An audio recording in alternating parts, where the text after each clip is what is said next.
Welcome to Quarantine Kids Storytime. This is the tale of All's Well That Ends Well from Tales of Shakespeare by Charles and Mary Lamb. Narrated by Claire Coull with Christine Hepworth James. Enjoy! Bertram, Count of Roussillon, had newly come to his title and estate by the death of his father. The King of France loved the father of Bertram, and when he heard of his death, he sent for his son to come immediately to his royal court in Paris, intending for the friendship he bore the late Count to grace young Bertram with his especial favour and protection. Bertram was living with his mother, the widowed Countess, when Lafeu, an old lord of the French court, came to conduct him to the king. The King of France was an absolute monarch, and the invitation to court was in the form of a royal mandate, or positive command, which no subject of what high dignity soever might disobey. Therefore, though the Countess, in parting with this dear son, seemed a second time to bury her husband, whose loss she had so lately mourned, yet she dared not to keep him a single day, but gave instant orders for his departure. Lafeu, who came to fetch him, tried to comfort the Countess for the loss of her late lord and of her son's sudden absence, and he said, in a courtier's flattering manner, that the king was so kind a prince she would find in his majesty a husband, and that he would be a father to her son, meaning only that the good king would befriend the fortunes of Bertram. Lafeu told the Countess that the king had fallen into a sad malady, which was pronounced by his physicians to be incurable. The lady expressed great sorrow on hearing this account of the king's ill health, and said she wished the father of Helena, a young gentlewoman who was present in attendance upon her, were living, that she doubted not he could have cured his majesty of his disease. And she told Lafeu something of the history of Helena, saying she was the only daughter of the famous physician, Gerald de Narbonne, and that he had recommended his daughter to her care when he was dying, so that since his death she had taken Helena under her protection. Then the Countess praised the virtuous disposition and excellent qualities of Helena, saying she inherited these virtues from her worthy father.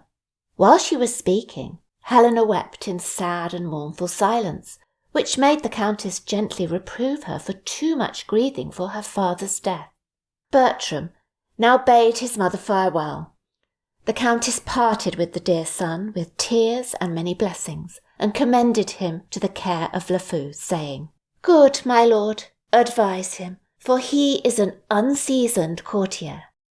Bertram's last words were spoken to Helena, but they were words of mere civility, wishing her happiness, and he concluded his short farewell to her with saying, "Be comfortable to my mother, your mistress, and make much of her." Helena had long loved Bertram, and when she wept in sad and mournful silence, the tears she shed were not for Gerald de Narbonne.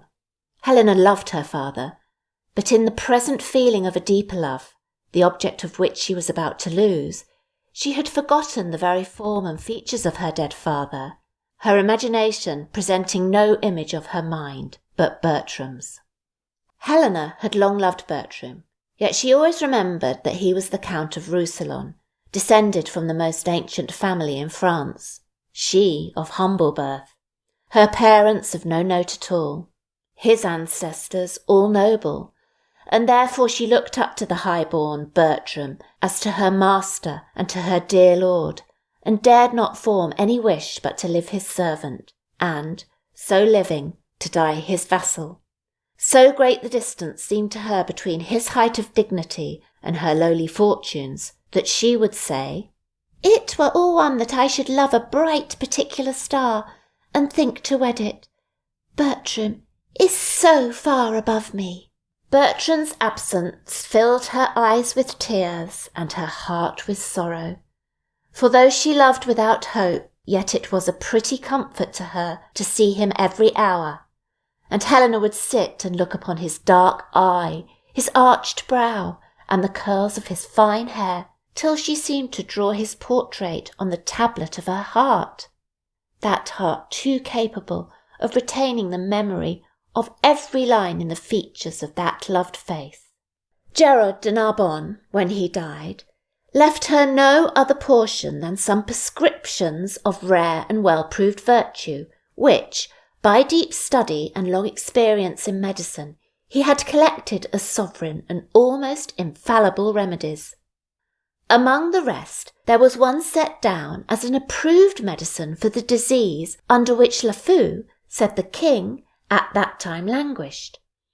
And when Helena heard of the king's complaint, she, who till now had been so humble and so hopeless, found an ambitious project in her mind to go herself to Paris and undertake the cure of the king.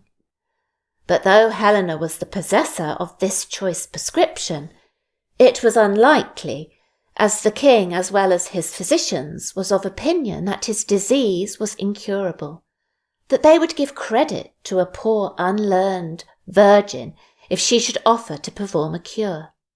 The firm hopes that Helena had of succeeding, if she might be permitted to make the trial, seemed more than even her father's skill warranted, though he was the most famous physician of his time, for she felt a strong faith that this good medicine was sanctified by all the luckiest stars in heaven to be the legacy that should advance her fortune, even to the high dignity of being Count Risselin's wife.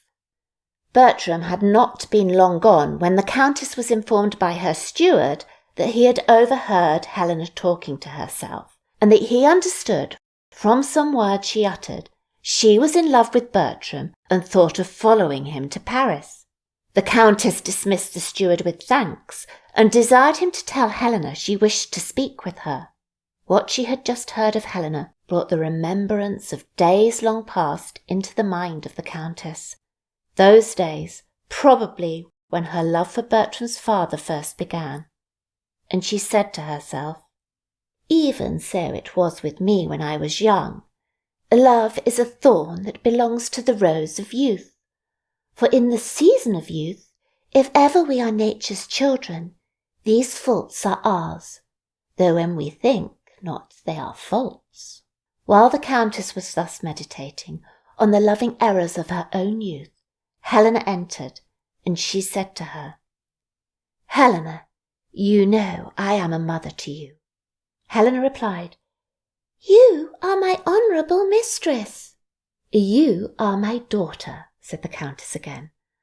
"I say I am your mother. Why do you start and look pale at my words?" With looks of alarm and confused thoughts, fearing the Countess suspected her love, Helena still replied, "Pardon me, madam, you are not my mother. The Count Roussillon cannot be my brother, nor I your daughter." "Yet, Helena," said the Countess, "you might be the daughter-in-law, and I am afraid that is what you mean to be. The words mother and daughter so disturb you. Helena, do you love my son?" "Good madam, pardon me," said the affrighted Helena. Again the Countess repeated her question. "Do you love my son?" "Do you not love him, madam?" "Give me not this evasive answer, Helena. Come, disclose the state of your affections, for your love has to the full appeared." Helena, on her knees now, owned her love, and with shame and terror implored the pardon of her noble mistress. And with words expressive of the sense she had of the inequality between their fortunes, she protested Bertram did not know she loved him, comparing her humble, unaspiring love to a poor Indian who adores the sun that looks upon his worshipper but knows of him no more. The Countess asked Helena if she had not lately an intent to go to Paris. Helena owned the design she had formed in her mind when she heard Lafeu speak of the king's illness. "This was your motive for wishing to go to Paris, was it? Speak truly." "My lord, your son made me think of this, else Paris, and the medicine and the king had from the conversation of my thoughts been absent then." The Countess heard the whole of this confession without saying a word, either of approval or of blame. but she strictly questioned Helena as to the probability of the medicine being useful to the king. She found that it was the most prized by Gerard de Narbon of all he possessed, and that he had given it to his daughter on his deathbed. And remembering the solemn promise she had made at that awful hour in regard to the young maid, whose destiny and the life of the king himself seemed to depend on the execution of a project, which, though conceived by the fond suggestions of a loving maiden's thoughts, the Countess knew not but it might be the unseen workings of Providence to bring to pass the recovery of the king and to lay the foundation of the future fortunes of Gerard de Narbon's daughter. Free leave she gave Helena to pursue her own way, and generously furnished her with ample means and suitable attendants, and Helena set out for Paris with the blessings of the Countess and her kindest wishes for her success. Helena arrived at Paris, and by the assistance of her friend, the old Lord Lafeu, she obtained an audience of the king. She had still many difficulties to encounter, for the king was not easily prevailed on to try the medicine offered him by this fair young doctor.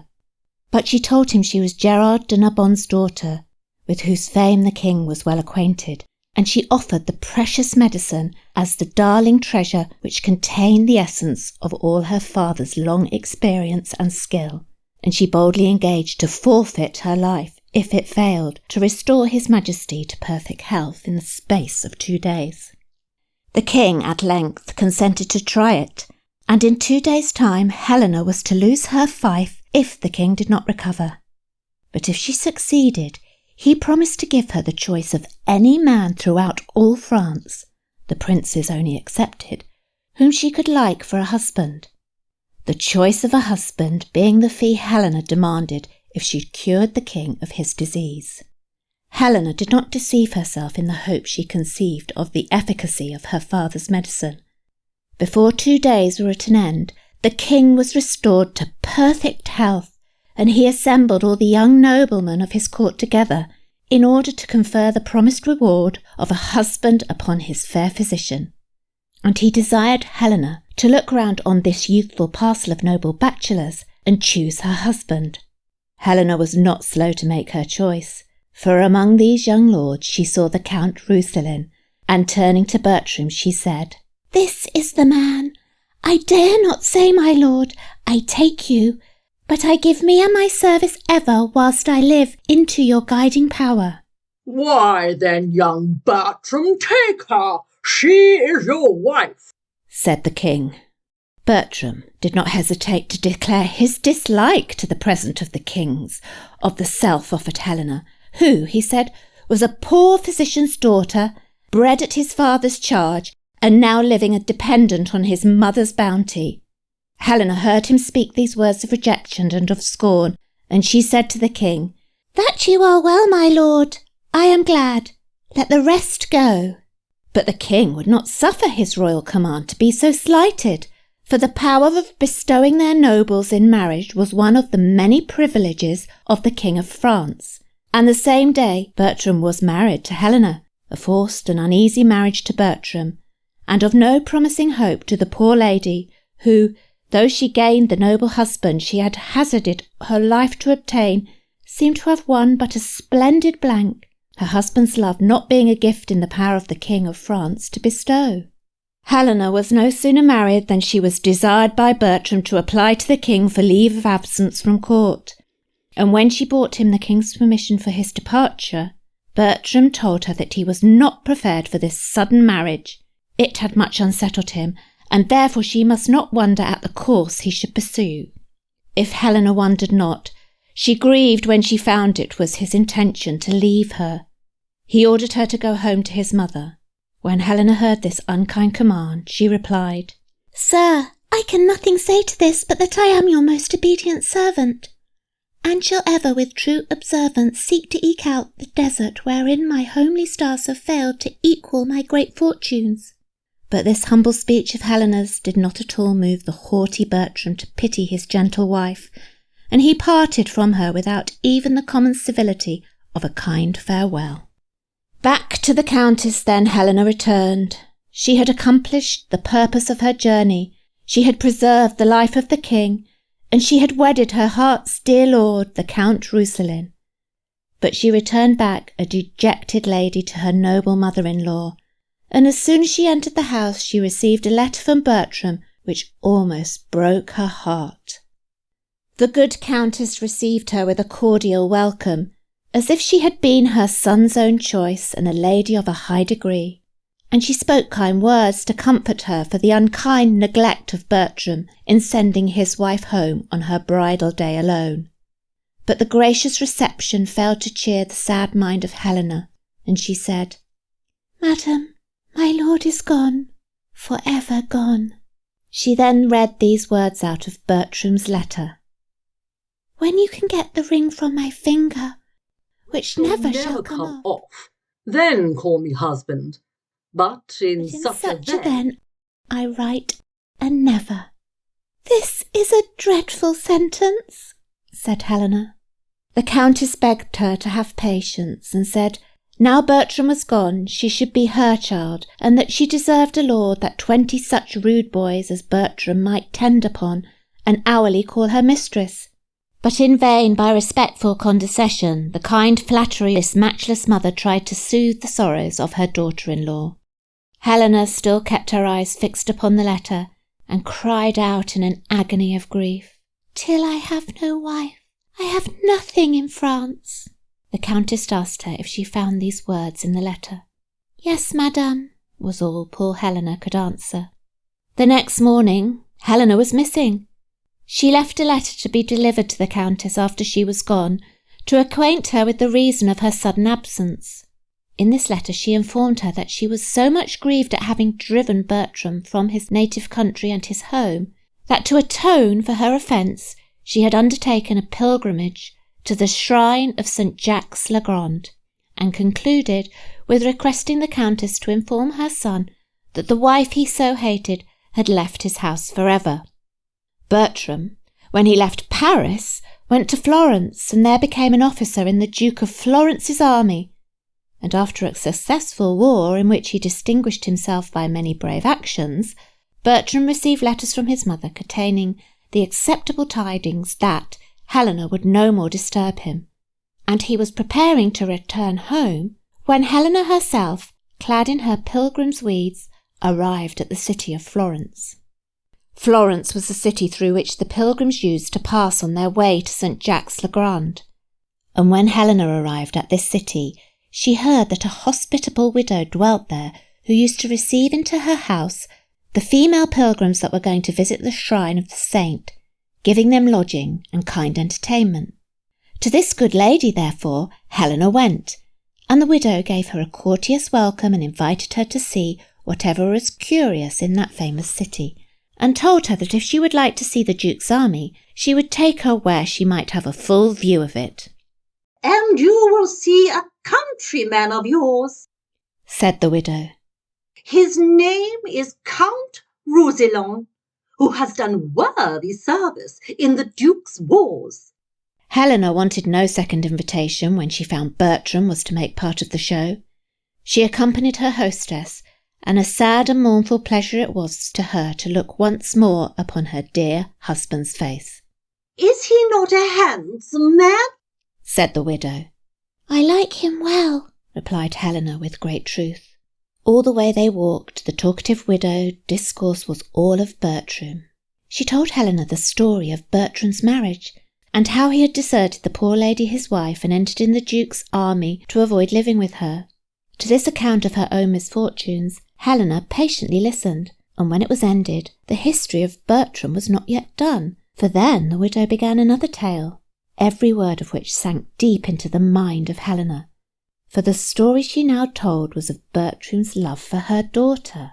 Though Bertram did not like the marriage forced on him by the king, it seems he was not insensible to love, for since he had been stationed with the army at Florence, he had fallen in love with Diana, a fair young gentlewoman, the daughter of this widow who was Helena's hostess, and every night, with music of all sorts and songs composed in praise of Diana's beauty, he would come under her window and solicit her love. and all his suit to her was that she would permit him to visit her by stealth after the family were retired to rest. But Diana would by no means be persuaded to grant this improper request, nor give any encouragement to his suit, knowing him to be a married man.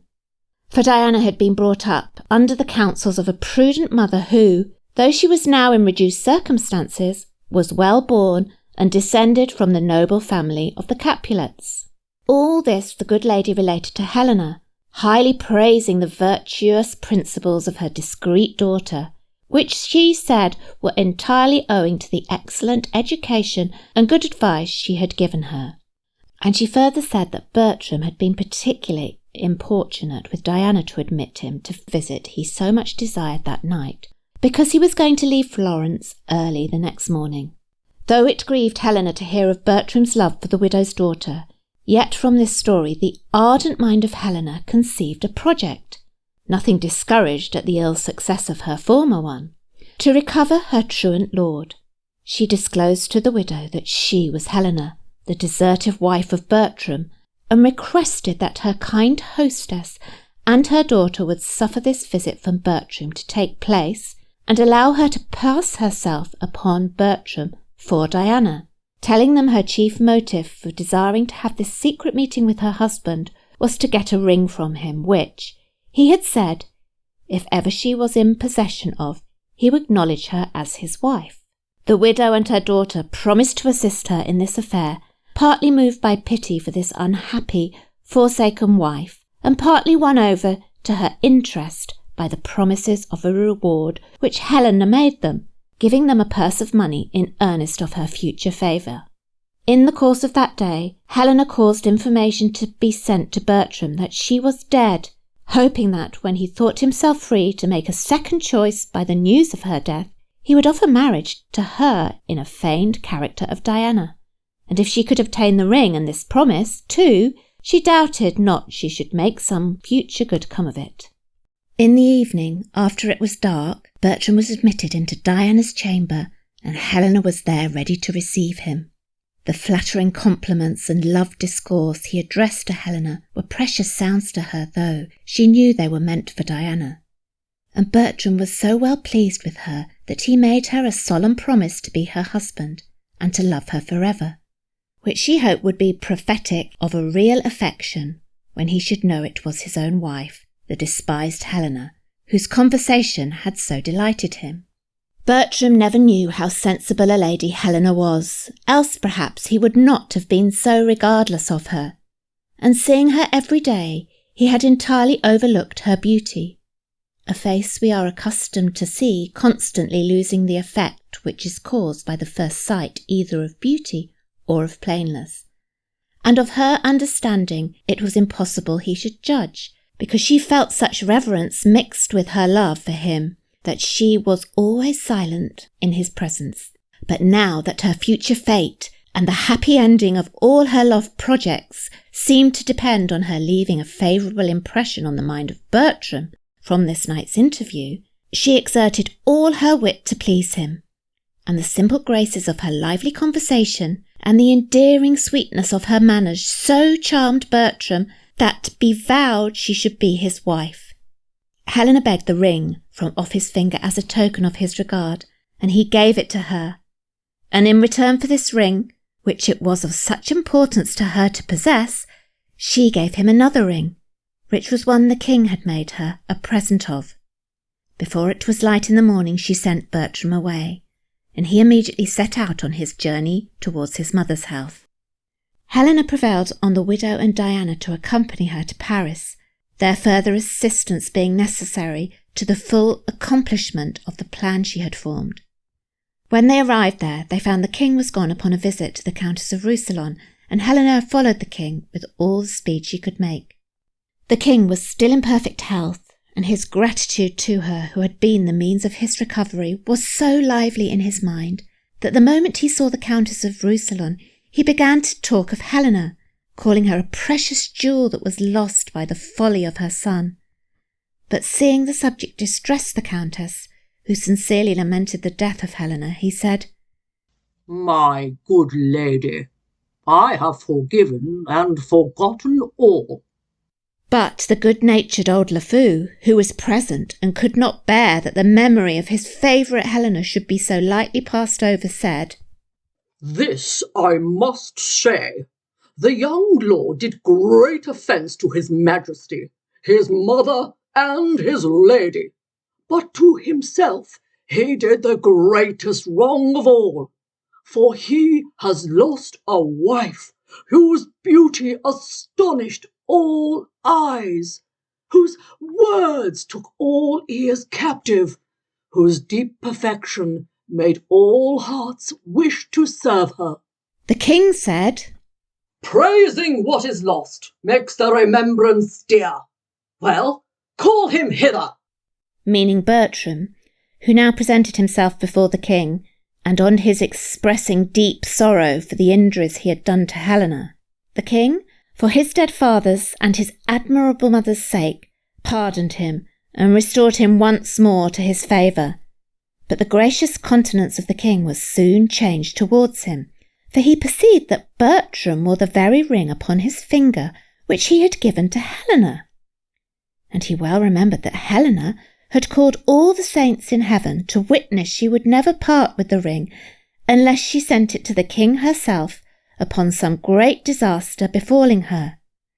And Bertram, on the king's questioning him how he came by the ring, told an improbable story of a lady throwing it to him out of the window, and denied ever having seen Helena since the day of their marriage.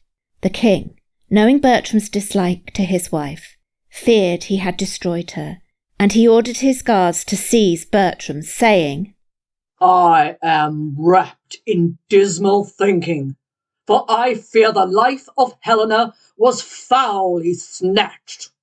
At this moment Diana and her mother entered and presented a petition to the king, wherein they begged his majesty to exert his royal power to compel Bertram to marry Diana, he having made her a solemn promise of marriage. Bertram, fearing the king's anger, denied he had made any such promise, and then Diana produced the ring, which Helena had put into her hands, to confirm the truth of her words, and she said that she had given Bertram the ring he then wore in exchange for that at the time he vowed to marry her. On hearing this, the king ordered the guards to seize her also, and, her account of the ring differing from Bertram's, the king's suspicions were confirmed, and he said if they did not confess how they came by this ring of Helena's, they should be both put to death. Diana requested her mother might be permitted to fetch the jeweller of whom she bought the ring, which, being granted, the widow went out and presently returned, leading in Helena herself. The good countess, who in silent grief had beheld her son's danger, and had even dreaded that the suspicion of him having destroyed his wife might possibly be true, finding her dear Helena, whom she loved with even a maternal affection, was still living, felt a delight she was hardly able to support. And the king, scarce believing for joy that it was Helena, said, Is this indeed the wife of Bertram that I see? Helena, feeling herself yet an acknowledged wife, replied, No, my good lord, it is but the shadow of a wife you see, the name, and not the thing. Bertram cried out, Both! Both! Oh, pardon! Oh, my lord, said Helena, when I personated this fair maid, I found your wondrous kind. And look, here is your letter. Reading to him in a joyful tone those words which she had once repeated so sorrowfully. When from my finger you can get this ring, this is done. It was me you gave the ring. Will you be mine, now you are doubly won? Bertram replied, If you can make it plain that you were the lady I talked with that night, I will love you dearly, ever, ever dearly. This was no difficult task, for the widow and Diana came with Helena to prove this fact, and the king was so well pleased with Diana for the friendly assistance she had rendered the dear lady he so truly valued for the service she had done to him, that he promised her also a noble husband. Helena's history given him a hint that it was a suitable reward for kings to bestow upon fair ladies when they perform notable services. Thus Helena at last found that her father's legacy was indeed sanctified by the luckiest stars in heaven, for she was now the beloved wife of her dear Bertram, the daughter-in-law of her noble mistress, and herself, the Countess of Roussillon.